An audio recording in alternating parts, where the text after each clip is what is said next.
에버랜드만에 뭔가 특별한 것이 있었다라는 얘기가 되죠. 실제로 이제 푸바오는 말입니다. 안녕하세요. 따라하면 부자 되는 따부TV 금융투자 전문가 용사부입니다. 구독, 좋아요, 알림 설정까지 따부. 우리에게 너무나 많은 행복과 기쁨을 주었던 푸바오, 이젠 떠나야 한다고 합니다. 4월 초 중국으로 가는 것 확정, 3월 초까지만 볼 수 있다고 합니다. 자, 오늘의 테마, 우리 사랑 푸바오, 우리 곁을 떠난다.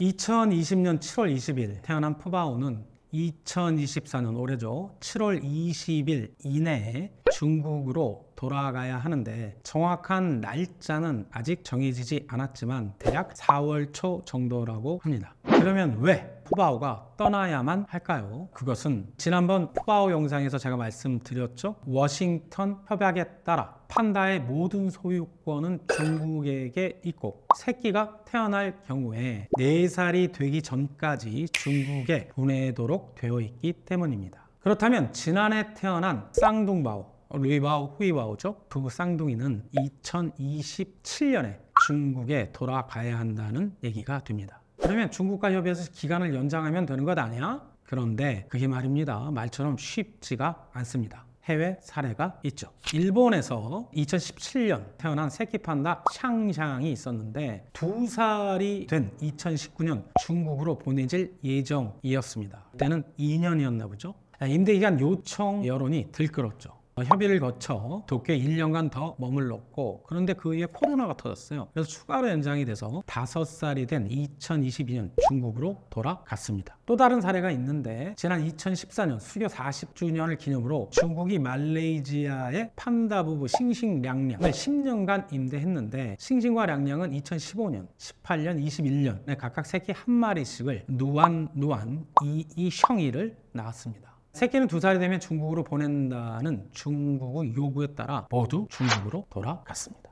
근데 이 푸바오는 어떻게 연장이 될까요? 최근 중국 내 외교 소식통은 푸바오가 한국에 남을 가능성 거의 없다라고 딱 잘라 말하면서, 그에 따라 푸바오는 4월 초 중국 쓰촨성에 위치한 자이언트 판다 보존 연구센터로 이동하기로 결정됐습니다. 좀 아쉽죠? 이래서 그런지 바오 패밀리의 인기가 우리나라에서 더욱 높아지고 있는데요. 이런 푸바오의 중국 반원과 쌍둥이 판다의 관람 허가가 맞물려 있어요. 그래서 에버랜드 판다 바오 패밀리 인기는 그야말로 하늘을 찌르고 있습니다. 에버랜드 판다를 보기 위한 관람객들이 말입니다. 어떤 목표, 난 봐야 된다, 그리고 보기 위한 계획을 세울 정도라고 하는데, 실제로 판다월드 관람은 전쟁 그 자체라고 여기저기서 표현하고 있죠. 한 블로거의 내용을 한번 보겠습니다. 판다월드 바오 패밀리 관람 전략입니다. 이거 무슨 명품백 사는 전략도 아니고 하여튼간 그런 전략이 있는데, 첫 번째, 일단 매표소에 일찍 도착해야 됩니다. 에버랜드 오픈 시간은 오전 10시인데 그 이전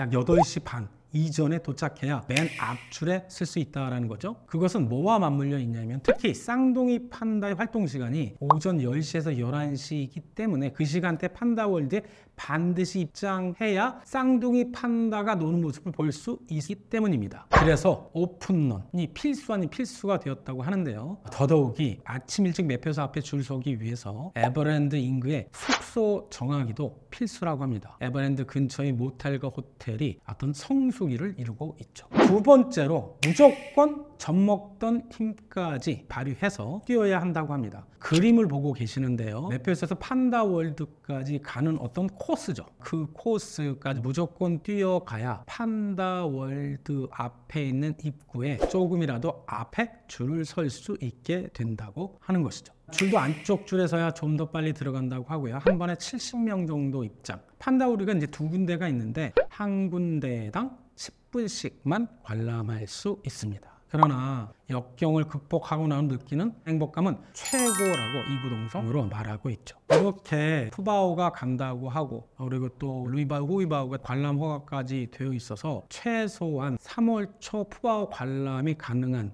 기간까지는 이런 오픈런 현상은 계속 되어질 것 같습니다. 자, 이런데 에버랜드는 말입니다. 삼성물산의 리조트 사업부가 에버랜드입니다. 지금부터 제가 말씀드리고 싶은 것은 이런 푸바오, 바오 패밀리의 인기, 이 국내의 인기가 왜 이렇게 다른 나라보다도 훨씬 더 높은지 그 이유를 말씀드리려고 하는 것이죠. 당근 마켓 아시죠? 거기랑 이제 콜라보를 했어요. 뭐를 뽑는다? 푸바오 매니저로 일할 알바. 거기에 무려 13,000명이 몰렸고, 그 다음에 아이돌만 받는 줄 알았던 지하철 생일 광고. 팬들이 푸바오로 해서 직접 돈을 모아 걸어주었고, 그 다음에 푸바오 쌍둥이 동생이 있죠. 이름 공모전에 무려 7일 만에 3만 건이 응모될 정도로 가장 사랑받는 존재이고 앞으로도 계속되는 진행형입니다. 원래 이 마케팅 기법에서 말입니다. 아기, 미인, 동물, 이 3B의 법칙이라고 불리는데 이것은 사람의 마음을 움직이는 기본적 본능 요소로 꼽힙니다. 여기에 야생동물 중에 판다, 하납지 않죠. 성장한 후에도 귀여운 아기 모습을 그대로 간직하는 경우는 매우 야생동물 안에는 드문 케이스이긴 합니다. 그렇지만 이것만으로 지금과 같은 국민 판다, 푸바오 신드롬이 만들어졌을까요? 이 용사부, 그건 아니다 라는 것이죠. 에버랜드는 말입니다. 동물 엔터계의 하이브를 꿈꾸고 있다고 합니다. 푸바오 판다의 귀여움을 증폭시킨 에버랜드의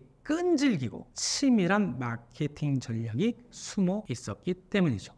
첫 번째로 유튜브 활용 전략을 말씀드리고 싶은데 2024년 1월 29일 현재 제가 조회를 좀 해봤더니 구독자 수입니다. 유튜브 공식 채널이 있죠. 에버랜드 124만. 어마어마하죠. 동물은 뿌빠TV 65만 2천, 히타남 31만 2천. 이렇게 에버랜드는 놀이공원은 현장에서 즐겨야 한다는 어떤 일반적 상식을 깨버렸어요. 유튜브에서 다양한 볼거리를 제공하며 온라인 세상에서도 메타버스처럼 환상의 나라를 실현시키고 있는 것이죠. 이런 놀이공원 세계에서도 유래를 찾아볼 수가 없습니다. 많은 기업들이 자기만의 아이디어, 어운드 미디어를 꾸리려고 하죠. 그렇지만 소재, 광고성, 직원 참여 동료 등등에서 매우 많은 어려움을 겪고 있기 때문에 쉽지 않죠. 판다니까 가능한 것 아니냐라고 되물을 수 있겠죠. 세계 최고 동물원이라고 꼽히는 미국 샌디에고 동물원 역시 동물의 왕국을 떠올리게 하는 유튜브를 운영하고 있지만 구독자 수는 현재 에버랜드의 3분의 1 수준. 최근 업로드된 영상 조회수도 보면 1천에서 3만회, 많아야 3만회에 불과합니다. 이런 것들을 보았을 때 에버랜드만의 뭔가 특별한 것이 있었다라는 얘기가 되죠. 실제로 이제 푸바오는 말입니다. 에버랜드에서 시도한 첫 번째 IP, 지적재산권, 엔터테인먼트 사업으로 치자면 아티스트인데 첫 번째 IP, 첫 번째 아티스트가 아니었어요. 그 전에 사자와 호랑이 사이에 태어난 라이거의 탄생을 공개해서 화제를 모은 적도 있었고 캐릭터가 확실하게 희귀한 황금 영승이 새끼를 크게 홍보한 적도 있었죠. 하지만 푸바오처럼 성공하지 못했죠. 푸바오가 성공한 것은 현재의 시대의 흐름에 맞는 똑똑한 어떤 변화를 시도했고 그게 성공했기 때문입니다. 첫 번째, 컨텐츠의 무차별한 폭격입니다. TV 동물농장 유튜브 채널 애니멀바, 에버랜드 공식 채널 말하는 동물은 뿌빠TV까지 공식적으로 이제 3개 채널을 지속적으로 꾸준하게 자체 컨텐츠를 업로드하고 있는데 이런 풍부한 영상 컨텐츠들이 팬들을 통해 다시 틱톡, 릴스 등 숏폼 컨텐츠로 확대 생산되고 있는데 이런 알고리즘에 의해 더 많은 사람들이 기하급수적으로 노출되는 결과 탄탄한 팬덤 생태계가 만들어지고 있습니다. 두 번째, 엔터급 애니멀 IP, 즉 우리 푸바오인데 푸바오의 성공 스토리는 말입니다. 마치 엔터테인먼트사의 어느 하나의 그 아이돌 탄생 과정, 이런 탄생 과정과 비슷해요. 아이돌이 성공을 위한 그 포인트가 바로 성장 스토리와 멤버들 간의 어떤 케미인데 푸바오는 엄청난 노력을 통해 아기 판다 스토리가 탄생했다라는 것이죠. 에버랜드를 보니까 연간 평균 한 800만 정도가 방문을 한대요. 그런데 이 에버랜드도 SNS에서 팬덤을 구축하기는 쉽지 않았죠.